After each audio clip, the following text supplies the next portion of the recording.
अमरावती जिल्हा रुग्णालयामधील डीपी जळाल्यामुळे वीज पुरवठा या ठिकाणी खंडित झालेला आहे। 44 तापमानामध्ये वीज पुरवठा खंडित झालाय आणि त्यामुळे रुग्णांचे प्रचंड हाल होत आहेत। रुग्णालयामध्ये जनरेटरची सोय सुद्धा उपलब्ध नाही।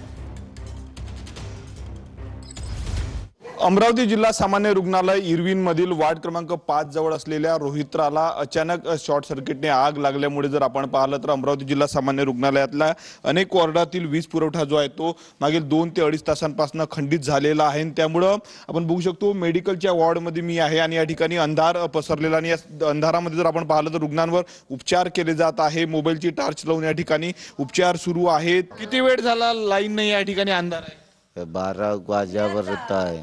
12 वाजता बंद झाली। आग लागली डिकीले 12 वाजता। 12 वाजेपर्यंत आता टाइम किती झालं?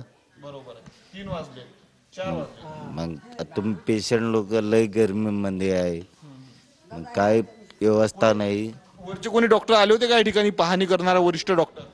कोणीच नाही आलं।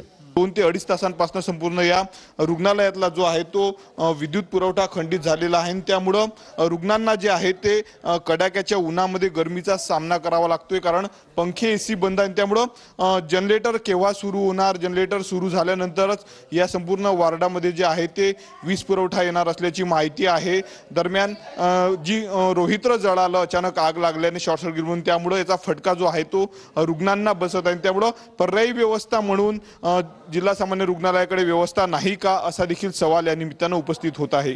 कॅमेरामन अनिकेत दहातोंडेसह मी स्वप्नील उमाप, TV9 मराठी।